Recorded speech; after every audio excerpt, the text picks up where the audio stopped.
Est-ce que vous m'entendez bien? Donc, je m'entends, ça veut dire vous m'entendez. Ce n'est pas toujours le cas, mais j'entends les speakers. Bon matin à tous. Bonjour, un joyeux temps des fêtes, un joyeux Noël, un Noël béni. J'espère que vous avez passé du bon temps, vous avez reçu beaucoup de cadeaux.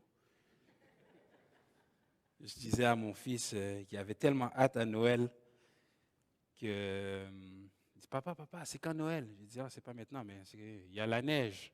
Il y a la neige, parce qu'il y a la neige chez Noël. Là, pour le calmer un peu, j'ai dit, tu n'as pas besoin d'avoir trop hâte. Tous les cadeaux sous le sapin sont à papa. Il dit, non, c'est à toute la famille. Donc, lui, il espérait son Noël et il l'a eu. Il est très content. Donc, vraiment béni et vraiment content. Est-ce que c'est bon, Donald? Tasse-le un peu. Là, c'est mieux? Bon, le technicien, il fait des tests. Fait que tu me fais signe si je parle trop ou si on ne m'entend pas bien. C'est bon? OK, c'est cool. Donc, comme je disais en passant, je tiens à souhaiter aussi joyeux Noël à tous ceux qui nous écoutent. Bonne fête à tous ceux, c'est leur fête dans le Semenier durant le mois de décembre. Que Dieu vous bénisse et qu'il vous accorde la santé. Et je profite aussi de vous souhaiter une bonne année 2021 parce qu'on ne va pas se voir avant l'année prochaine. Donc, je sais que beaucoup ont hâte de dire bye-bye à 2020, n'est-ce pas? Mais comme Pasteur Jeff nous a dit, on a passé à l'histoire. Tu sais, nos petits-enfants vont parler de nous. Ouais, mes parents, ils l'ont eu, ou ils étaient là pendant le confinement, en tout cas, si Jésus n'est pas encore de retour.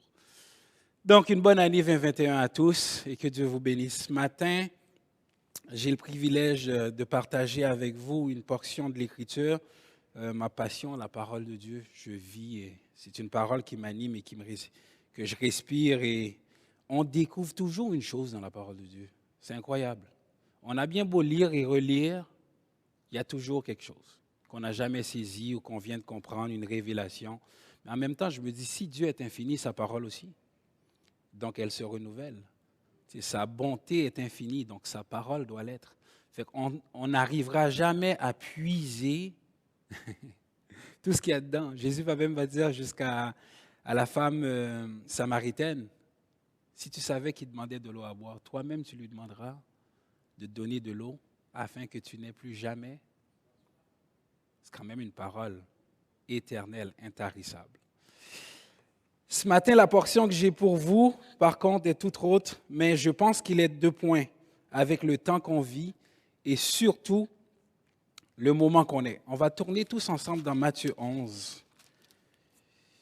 Je souhaite un beau bonjour à Pasteur Jeff. Même s'il est en vacances, je suis sûr qu'il nous écoute. Donc, Matthieu 11.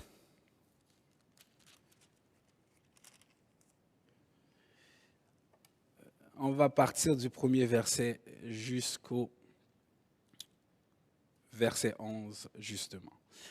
Lorsque Jésus eut achevé de donner ses instructions à ses 12 disciples, il partit là pour enseigner et prêcher dans les villes du pays. Jean, là on parle de Jean le Baptiste, ayant entendu parler dans sa prison des œuvres du Christ, lui fit dire par ses disciples, « Es-tu celui qui doit venir ou devons-nous en attendre un autre ?» Jésus leur répondit, « Allez rapporter à Jean ce que vous entendez et ce que vous voyez. Les aveugles voient, les boiteux marchent, les lépreux sont purifiés, les sourds entendent, les morts ressuscitent et la bonne nouvelle est annoncée aux pauvres. Heureux celui pour qui je ne serai pas une occasion de chute. » Comme il s'en allait, Jésus se mit à dire à la foule au sujet de Jean, « Qu'êtes-vous allé voir au désert? Un roseau agité par le vent? Mais qu'êtes-vous allé voir? Un homme vêtu d'habits précieux?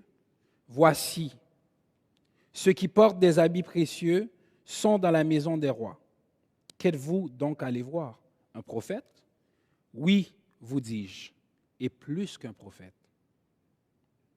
Car c'est celui dont il est écrit, « Voici, j'envoie mon messager devant ta face. pour préparer ton chemin devant toi. Je vous dis en vérité, parmi ceux qui sont nés de femmes, il n'en a point plus grand que Jean-Baptiste. Cependant, le plus petit dans le royaume des cieux est plus grand que lui. Je pense ce texte à propos pour plusieurs raisons. On vit présentement des moments très difficiles, pour certains vraiment pénibles. On est dans un moment où on est privé du contact humain pour lequel on est fait. On est privé du social. On est privé du câlin.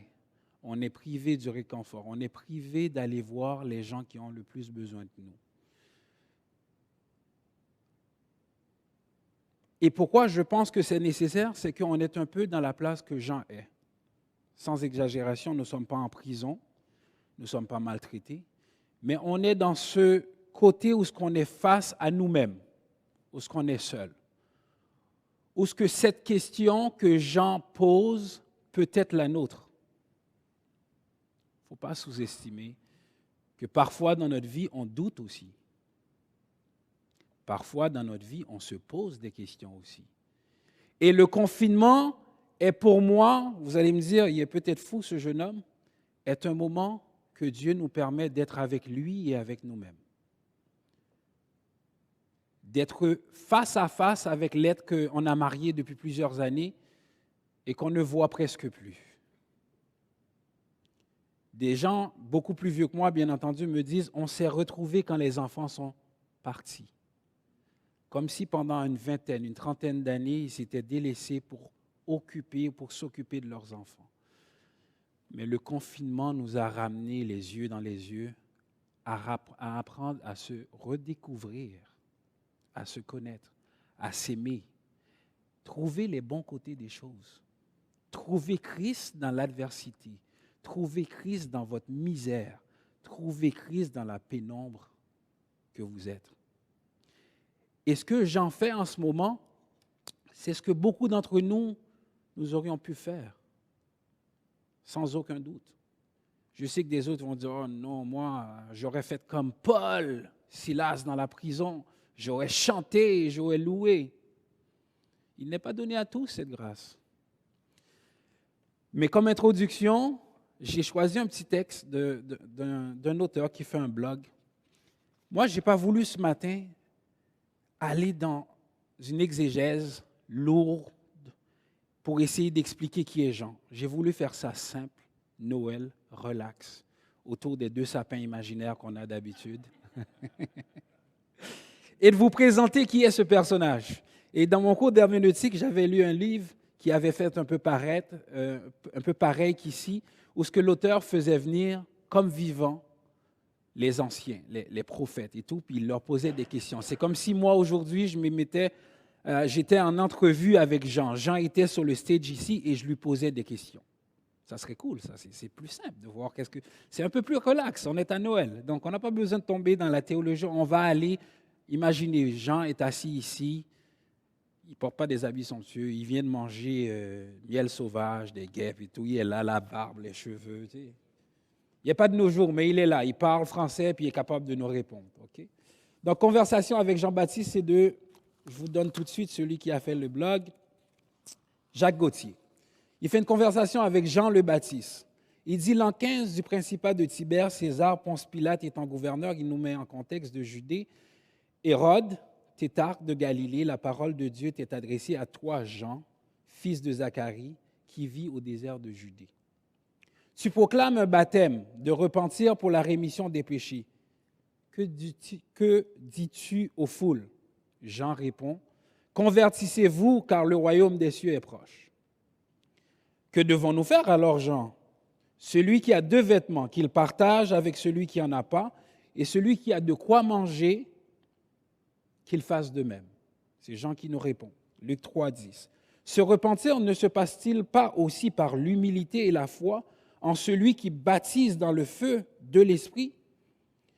Jean répond, voici venir derrière moi celui qui est plus puissant que moi. Je ne suis pas digne de me courber à ses pieds pour défaire la courroie de ses sandales. Moi, je vous ai baptisé d'eau, Lui vous baptisera dans l'Esprit Saint. Marc 1, 7 à 8. Tu es donc le précurseur du Christ, c'est-à-dire un ouvreur d'horizon, un passeur de sens, un pisteur du désert, un sorcier du Verbe fait chair, un messager de Dieu, un solitaire au regard brûlé par l'attente de l'époux.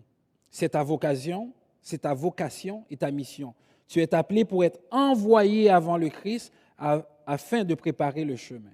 Et Jean répond, un homme ne peut rien s'attribuer sauf ce qu'il a reçu du ciel. Je ne suis pas le Messie. Je suis celui qui a été envoyé devant lui. L'époux, c'est celui à qui l'épouse appartient. Quant à l'ami de l'époux, il se tient là, il entend la voix de l'époux et il est tout joyeux. Jean 3, 27, 29. Voilà ta joie. Entendre la voix de l'époux. Tu avais aussi tressailli d'allégresse dans le sein de ta mère, Jean, lorsque ta mère Élisabeth avait vu Marie enceinte de Jésus, sa cousine. C'est ma joie et j'en suis comblé. Lui, il faut qu'il grandisse et que moi, je diminue. Jean 3, 29, 30. Jésus parle de toi étant la lampe qui brûle et qui luit. Tu joues le rôle d'Élie, revenu sur terre pour manifester Jésus en tant que Christ Messie. D'ailleurs, plusieurs te prennent pour Élie et d'autres pour le Christ. Jean, que dis-tu de toi-même? Je suis la voix qui crie dans le désert. Aplanissez le chemin du Seigneur, comme a dit le prophète Isaïe. Jean 1, 23. Pourquoi donc baptises-tu si tu n'es pas le Christ ni le prophète?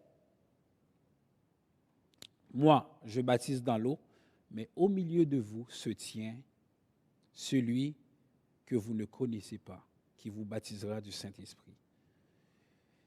Montre-nous donc celui que nous ne connaissons pas. Et Jean, il va nous répondre sur le stage de la Bible parle, voici l'agneau, celui qui ôte le péché du monde. Là, j'ai fait rapidement un petit topo de qui est Jean le Baptiste.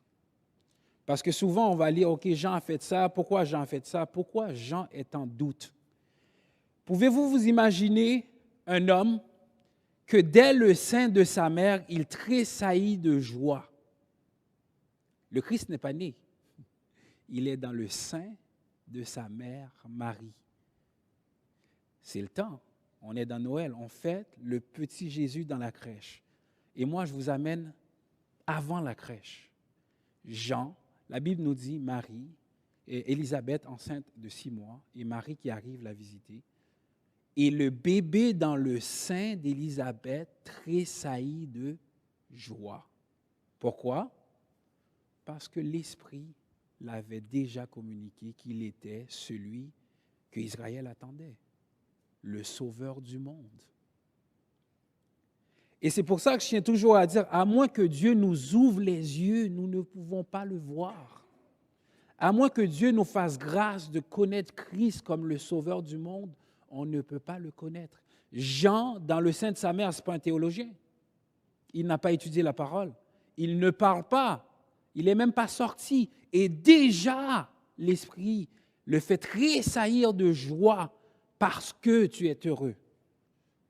Tu as vu le Sauveur, tu le sens, tu le vois.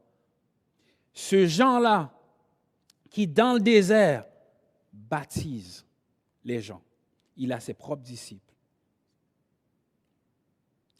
Il a une prophétie faite à Zacharie, son père, sur son avenir. Il serait celui qui va présenter le chemin. Imaginez-vous, vous êtes né pour présenter Christ. Quel appel! Quel appel! Il est né pour présenter Christ. Et souvent, les gens vont dire, mais c'est quoi cette affaire-là? Tu es né pour présenter Christ, puis tu vis dans le désert. Va vivre dans un royaume. Va vivre dans un palais. Va dans les endroits les plus beaux de la planète. Tu es un grand homme, tu vas présenter le Sauveur du monde. Est-ce que vous remarquez sans cesse le chemin des hommes n'est jamais celui de Dieu? Dans le désert. Dans le désert. Attends-moi dans le désert. Pas dans le jardin. Dans le désert. Jean y a vécu dans le désert.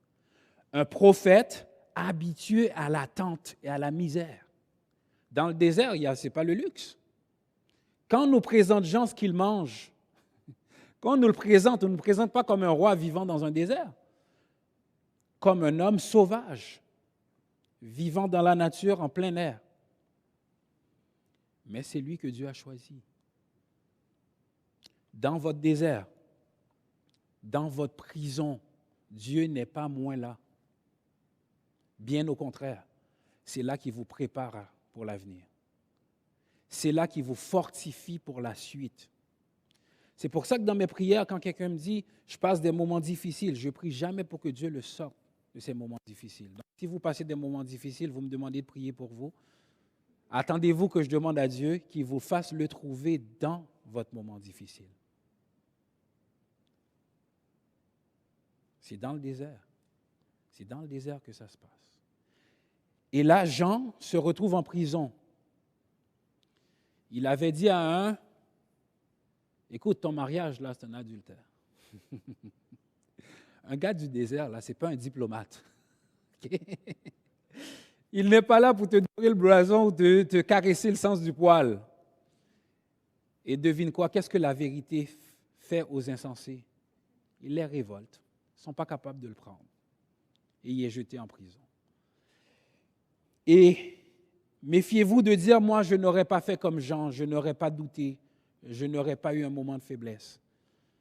Si vous n'avez jamais été dans la pénombre dans votre vie, si vous n'avez jamais été isolé ou en prison, ou être seul dans un moment où ce que Dieu, par sa volonté, enlève toutes vos ressources afin que vous regardiez seulement qu'à lui, vous ne pouvez pas comprendre ce que Jean est en train de vivre. Jean est dans le fond de sa prison et il pose une question que nous sommes posés. Et si vous n'êtes pas encore posé cette question, tant mieux pour vous. Mais je vous dis que si vous ne posez pas cette question, vous n'aurez pas la réponse de Christ. Et Jean va envoyer ses disciples dire à Jésus, « Es-tu celui qui doit venir ou devons-nous en attendre un autre? » Vous imaginez un homme qui a présenté en disant, « Voici », écoute, il l'a dit, du sein de sa mère, il le savait, son ministère, il le savait. Il baptisait en disant, « Celui qui vient après moi est mieux que moi. » Il a eu la grâce de l'annoncer parce que le Saint-Esprit l'a dit, « Sur celui tu vas venir, que tu vas voir descendre l'Esprit Saint, il est l'agneau de Dieu. » Jean sait tout ça. Il n'a aucun doute. Il témoigne de ça. Il est né pour ça. Et dans sa misère, dans sa souffrance, dans son délaissement, dans le fond de sa prison, il va envoyer ses disciples dire, « Attends, je ne comprends pas là. On met la peine de mort sur ma tête parce que j'ai dit la vérité. J'ai annoncé le Messie qui est véritable, le seul. J'ai été fait pour ça et moi je vais finir de même.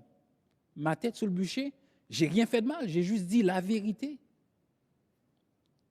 Beaucoup auraient dit, mais si l'histoire s'arrêtait là, on aurait pu dire, ben non, Jésus ne laissera pas ça arriver, voyons.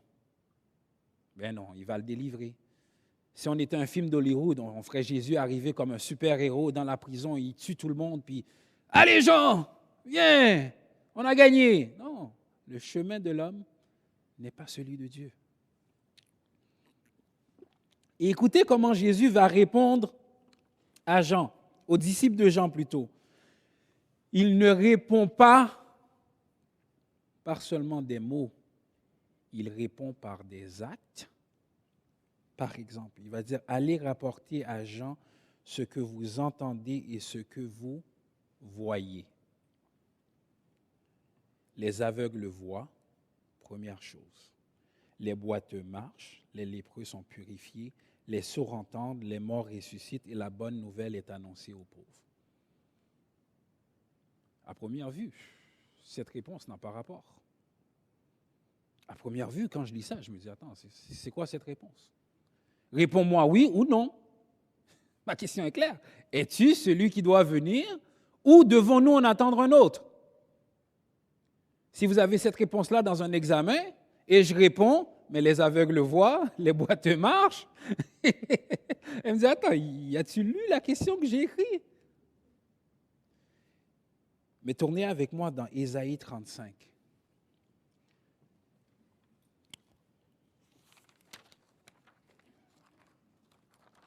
Ils vont le projeter le texte, Ésaïe 35, versets 1 à 6.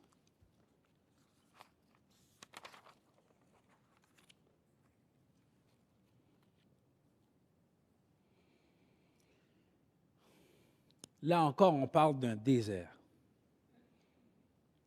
Le désert et le terrain sec se réjouiront, la plaine aride exprimera sa joie et fleurira comme un narcisse. Elle se couvrira de fleurs et exprimera sa joie par des chants d'allégresse et des cris de triomphe. La gloire du Liban lui sera donnée de même que la splendeur du Carmel et du Sharon. On verra la gloire de l'Éternel et la splendeur de notre Dieu. Maintenant, fortifiez-vous les mains affaiblies et affermissez les genoux flageolants. Dites à ceux qui ont le cœur battant, fortifiez-vous, et elle viendra, la vengeance et la rémunération de Dieu. Il viendra lui-même pour vous sauver. Alors, les yeux des aveugles seront ouverts. Les oreilles des sourds seront débouchées. Alors les boiteux sauteront comme un cerf et la langue du muet lancera des cris de joie. Il rappelle à Jean les paroles de l'Ancien Testament. Tu es un prophète? Qu'est-ce que mon père a dit? Il parle de qui, là? T'as-tu oublié? Mais c'est moi. Jésus lui dit à Jean, je ne serai pas le sauveur qu'Israël attend, le roi qui vient conquérir. Je vais être un Dieu de douceur, d'amour, proche de ceux qui en ont besoin. Ma mission n'est pas de te sauver de ta prison.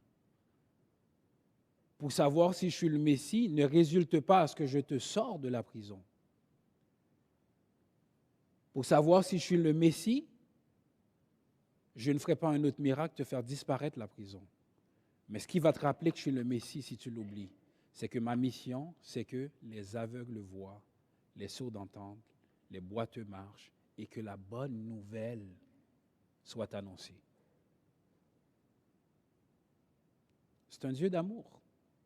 Il est venu nous annoncer que demandez-moi pas un autre miracle. Dans votre doute, je ne viendrai pas enlever le doute de la façon que vous attendez que j'enlève le doute. Parce que ma mission, Jean, c'est que tu diminues afin que moi, je grandisse. En disant dans le désert, voici l'agneau de Dieu qui ôte le péché du monde, Jean s'efface et présente le Christ. Et là, dans son doute, Jésus le rappelle, je suis l'agneau, sans le dire. Parce que l'agneau, il fait quoi? Tout le monde aurait pu dire, oui, oui, je suis le Messie. Mais comment reconnaît-on le Messie? Alors Jésus va lui dire, voilà à quoi on reconnaît le Messie. Alors je le suis. Est-ce qu'on s'attendrait à une telle réponse? Est-ce qu'on pourrait s'attendre d'un Dieu sauveur une telle réponse? Si au départ, je vous dis, ça n'avait pas rapport, la réponse de Jésus. Mais il a tout à fait rapport. Parce que Jésus vient de montrer à Jean que dans l'Ancien Testament et le Nouveau, parce que Jean est le trait d'union entre l'Ancien et le Nouveau, il va dire de lui qui est un prophète. Et d'homme né de femme. Quel compliment!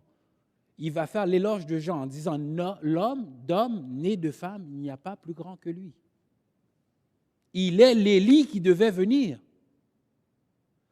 Imaginez ses disciples en train de ça, dire, attends, le gars est en train de douter de la prison, là. Il perd la foi quasiment, le gars. Il est en train de te dire, es-tu celui? Puis toi, tu lui fais une éloge en disant, d'homme né de femme, il n'y a pas plus grand que lui. Mes amis, on n'est jamais aussi grand tout autant qu'on n'a pas plié les genoux devant Dieu. C'est seulement là que Dieu nous élève. Une fois qu'on est à terre et qu'on reconnaît qu'il est le Dieu, le seul et l'unique. Et il va dire de Jean, d'homme né de femme, il n'y a pas plus grand que lui.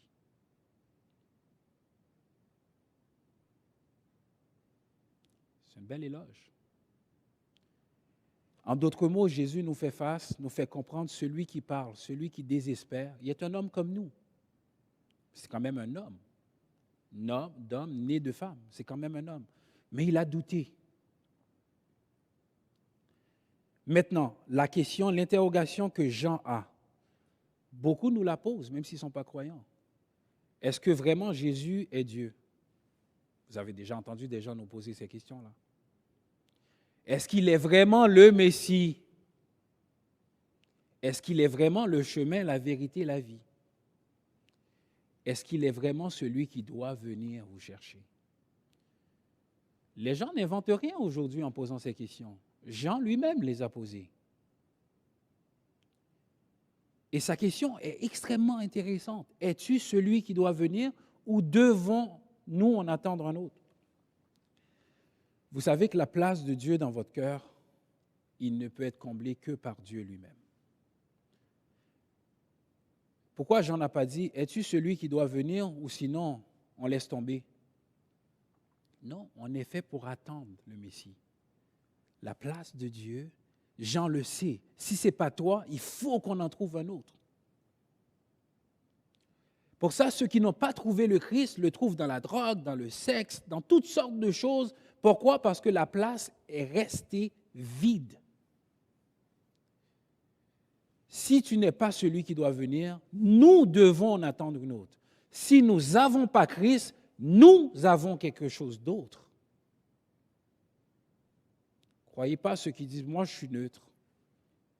Oh non, moi c'est rien. Moi là, si je ne le vois pas, je ne le crois pas. Je leur dis, j'ai jamais vu le vent, puis je le crois, surtout quand il souffle à 100 km/h. Puis quand ils poussent un peu trop loin leur réflexion, je leur dis, mon cerveau non plus, puis le vôtre, vous ne l'avez jamais vu. Pour moi, je sais qu'il existe, pour toi, je l'espère. Il ne faut pas être insensé. Dieu ne nous permet pas de tout comprendre pour l'instant, mais le peu qu'il nous permet de voir, regardons ça avec humilité et grâce. Maintenant, qu'on ne veut pas attendre ou qu'on décide de dire, moi je vais faire mon chemin. Mais quel est ton chemin? Beaucoup vont nous dire souvent, moi, j'ai ma vie. OK, mais quelle est ta vie? J'ai ma façon de faire. C'est ma pensée. Vous pensez à partir de quoi? Qui êtes-vous pour dire c'est mon? N'oublions pas, on est chez lui. Je me le rappelle souvent. Nous sommes chez lui. Qu'on le veuille ou pas. Qu'on y vit dans le monde avec un manque de respect total à son autorité, à sa loi, à sa parole, il reviendra. Rappelons-nous toujours qu'on est chez lui.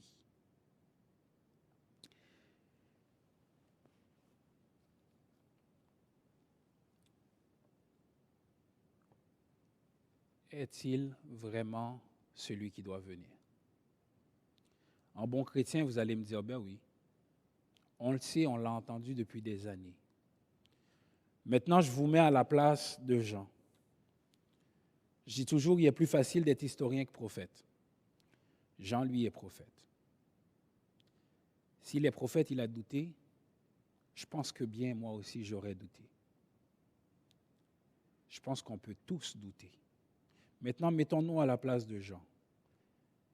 Et on pose en même temps toute cette question à Dieu ce matin, à Jésus. Es-tu celui qui doit venir ou devons-nous en attendre un autre? Dans notre doute, dans le confinement, qu'on ne peut pas voir nos enfants, nos parents, qu'on se sent seul. Seigneur, es-tu vraiment celui qui doit venir? Je sais que beaucoup crient, Seigneur, reviens. Reviens, Seigneur. Ils trouvent ça tellement difficile, tellement, mais tellement difficile. qui cherchent l'espoir. Et si vous regardez autour de vous, il n'y a pas beaucoup d'espoir. Il n'y a pas beaucoup d'espoir. Si notre espoir est seulement dans ce monde, on est les plus malheureux des hommes. Parce qu'il n'y en a pas beaucoup d'espoir. Mais que cette question nous reste dans la tête, mais pas sans réponse, car Jésus a répondu. C'est une question répondue, sagement répondue et bien répondue. Voilà pourquoi, Jean, tu m'as annoncé. Voilà, Jean, celui que tu as dit qui était l'agneau de Dieu, mais il est celui qui ouvre les yeux des aveugles. Maintenant, Jean, tu n'as pas à attendre un autre. Parce que ce pourquoi j'ai été annoncé est fait. Même la bonne nouvelle est annoncée aux pauvres.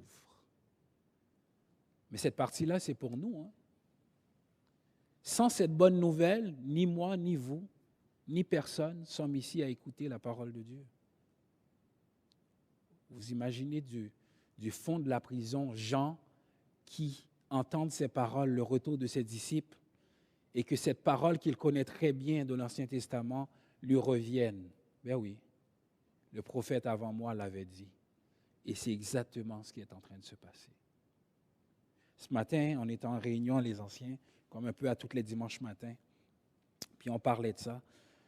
Puis je me dis, Seigneur, il y en a encore qui attendent que tu viennes. Pas que tu reviennes, mais que tu viennes. Et il me semble, dans la parole, c'était clairement dit. Tu le dis à Jean, tu le prouves. Que tu es. Et je vous invite à tourner avec moi dans un autre passage, qui est vraiment, vraiment un passage clé, que je disais à Félix, qui faisait partie de ma prédication que Félix a parlé ce matin. Luc 2, 25, 29. Écoute, on écoute et on voit par le même esprit. On va lire ensemble Luc 2, versets 25 à 29. Et voici, il y avait à Jérusalem un homme appelé Siméon. Cet homme était juste et pieux. Il attendait la consolation d'Israël. Et l'Esprit Saint était sur lui. Il avait été divinement averti par le Saint-Esprit qu'il ne mourrait point avant d'avoir vu le Christ du Seigneur.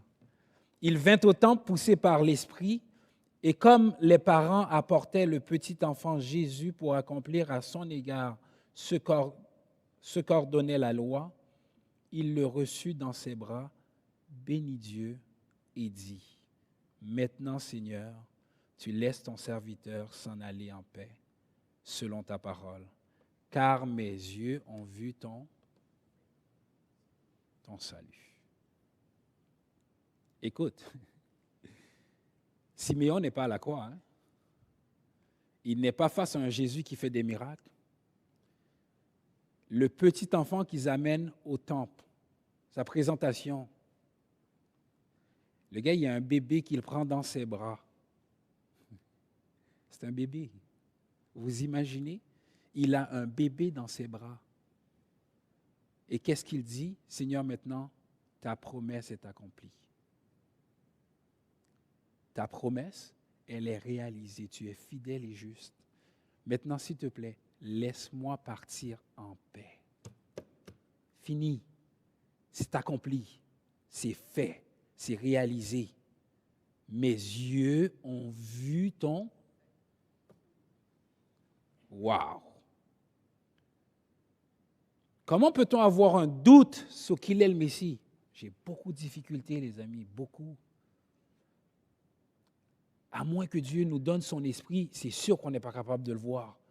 Mais il avait l'Esprit de Dieu en lui et le Saint-Esprit lui dit, voici.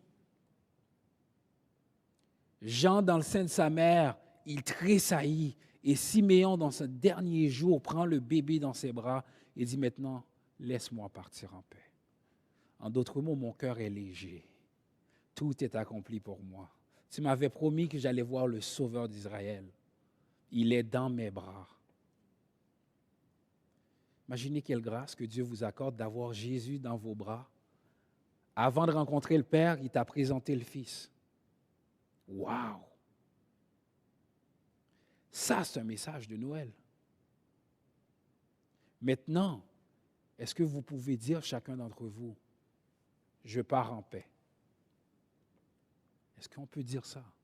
Est-ce qu'à la fin de mes jours, je pourrais dire, Seigneur, laisse-moi partir en paix, car mes yeux ont vu ton salut?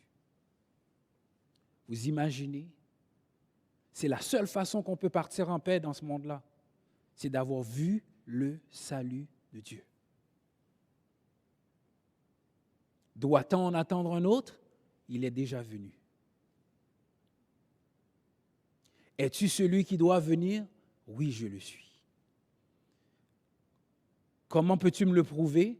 Les aveugles voient, les boiteux marchent, les sourds entendent, et la bonne nouvelle est prêchée aux pauvres.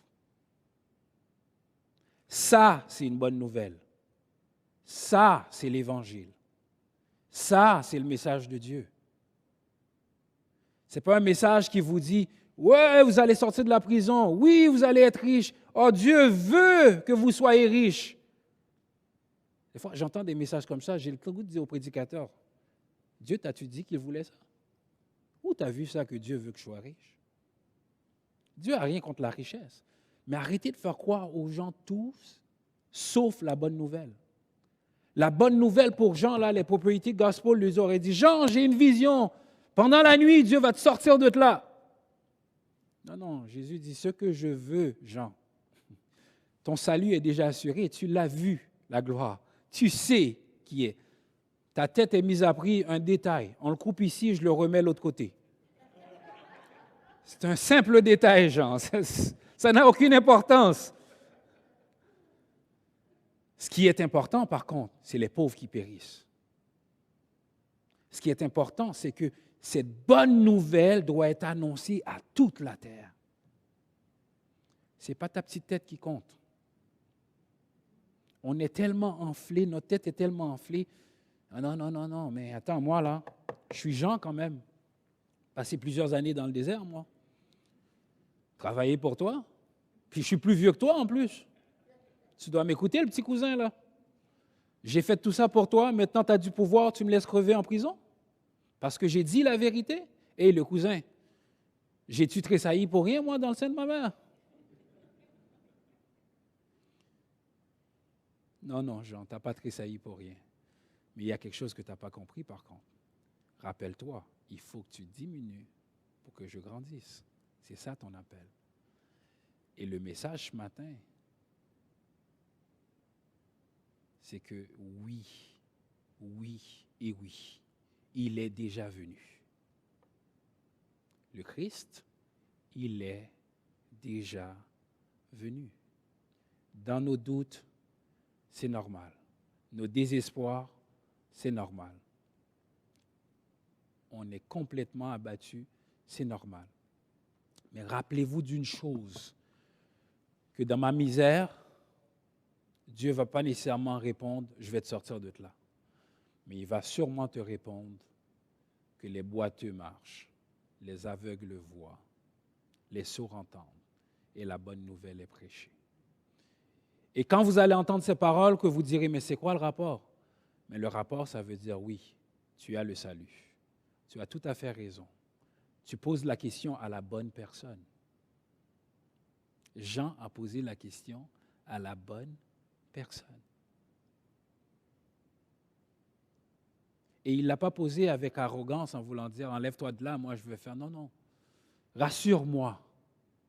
J'ai besoin de cette assurance. Dans mon doute, j'ai besoin d'entendre ta voix, Seigneur. J'ai besoin que tu me le dises encore. Redis-le-moi, comme dit le chant. Redis-le-moi. Oui, je le suis. Pour terminer, on va lire Jacques 5, versets 7 à 11. C'est un appel à la patience que je veux terminer avec ça. Dans nos difficultés, dans nos doutes, Jacques 5, versets 7 à 11, pardon. Un appel à la patience et à la foi. Soyez donc patients, frères, sœurs, jusqu'au retour du Seigneur. Voyez le cultivateur, il attend le précieux fruit de la terre en faisant preuve de patience envers lui jusqu'à ce qu'il ait reçu les premières et les dernières pluies. Vous aussi soyez patients, affermissez vos cœurs, car le retour du Seigneur est proche. Ne vous plaignez pas les uns des autres, frères et sœurs, afin de ne pas être jugés. Voici que le juge se tient à la porte. Mes frères et sœurs, prenez pour modèle de patience dans la souffrance les prophètes qui ont parlé au nom du Seigneur. Nous disons heureux ceux qui persévèrent.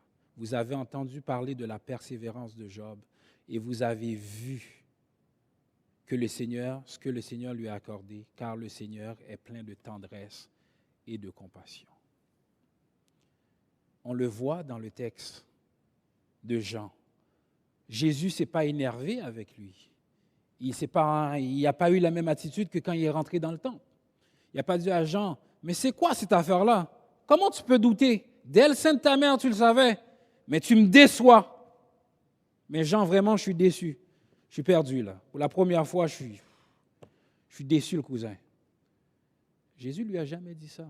Il connaît notre cœur. C'est un Dieu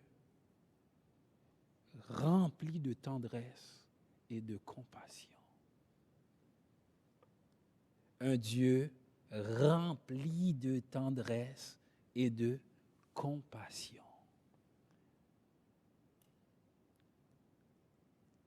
Tu as un doute sur moi? Je ne t'en veux pas. Je t'aime.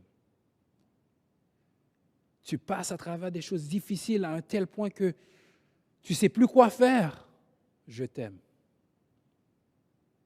Tu es dans le fond de ta prison, tu penses que je t'oublie. Je t'aime. Je suis rempli de compassion. Rempli de compassion. Si une bouteille est remplie, il n'y a plus de place pour mettre quoi que ce soit d'autre. Il est rempli de tendresse et de compassion. Dans notre misère, dans le fond de la prison, dans le fond de ta chambre, dans la noirceur de ta vie, dans les choses que vous trouvez les pires dans votre vie, Jésus vous répond, je suis rempli de tendresse et de compassion. C'est ce Jésus-là que je veux servir. C'est lui que je veux adorer. C'est à lui que je veux crier quand ça va mal. C'est vers lui que je veux aller pour poser cette question. Es-tu celui qui doit venir? Ou devons-nous en attendre un autre? Je vous le promets, il va vous répondre avec la même tendresse et compassion que Jean. Pourquoi? Parce qu'il est un Dieu rempli de tendresse et de compassion. Donc Jacques nous fait un appel ce matin à la patience et à la foi. À la patience et à la foi. C'est dur maintenant. Beaucoup de gens, on veut sortir de ce confinement. On veut pouvoir voir nos amis, recommencer nos activités, recommencer comme avant. Mais qu'est-ce qui nous dit que Dieu veut qu'on soit comme avant? Peut-être que Dieu veut qu'on arrête d'aller à l'église, mais qu'on soit des églises. Peut-être que Dieu maintenant veut qu'on pose les vraies questions et qu'on chante les vrais chants. Peut-être que Dieu veut qu'on apprécie l'autre davantage. On était tellement gâtés qu'on n'appréciait plus rien. On ne sait même plus attendre. Comme je disais après le message de pasteur Samuel Lecomte, ma génération, c'est pas ce que c'est, ça veut dire attends. Mon fils, il me demande quelque chose, je lui dis attends, non, je le veux tout de suite. Attends, il ne connaît pas ça. Il dit non, ça existe ça. Attendre avec patience et foi. Ça aurait pu être une réponse. Jésus aurait pu dire à Jean, attends avec la patience et la foi. Non, non, il lui rappelle les paroles de l'Ancien Testament.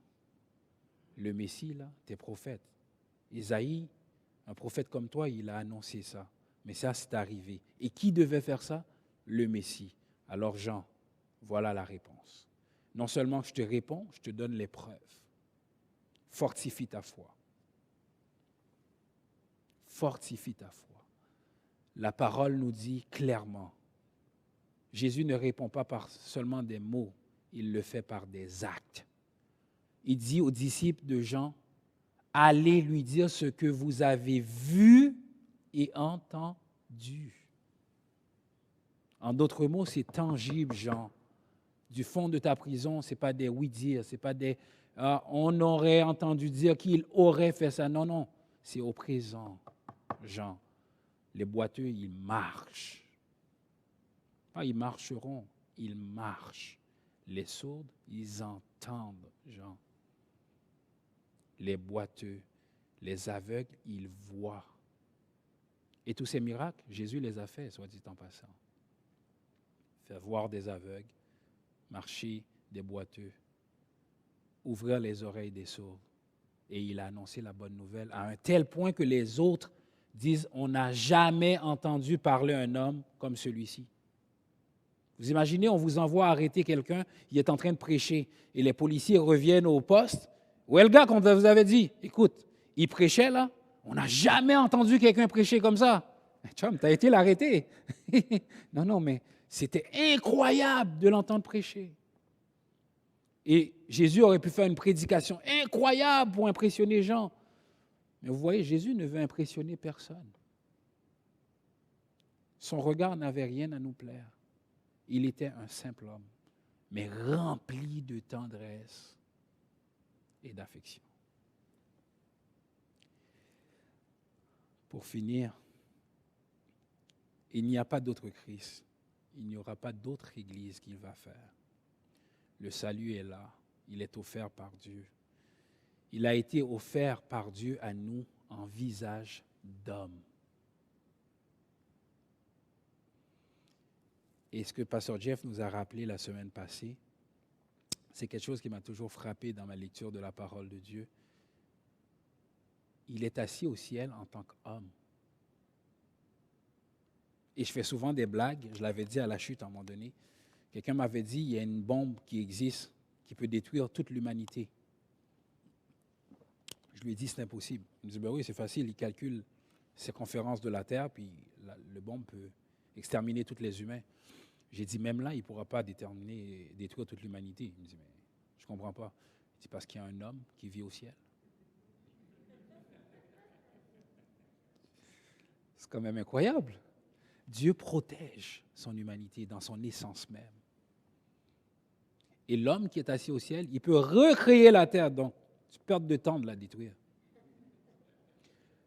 Ça prend des années, des bombes pour tout lancer, calculer. Lui, il va dire que la terre soit, et la terre revient. C'est quand même incroyable, notre Dieu. Un homme assis au ciel pour nous, en tant qu'humains. Les trous dans les mains, dans les pieds, percés aux côtes, assis à la droite de Dieu. Malgré qu'il est percé, il est quand même rempli d'amour et de tendresse. Un sauveur, visage d'homme, qui parle en homme et qui agit comme un homme, sans péché. Alors ce matin, je vous encourage, comme Jean, à recevoir avec tendresse, avec amour, avec assurance, cette réponse du Seigneur. Face à nos questions, face à nos doutes, d'entendre la voix du Seigneur nous dit, les boiteux marchent, les aveugles voient, les sourds entendent, et la bonne nouvelle est prêchée.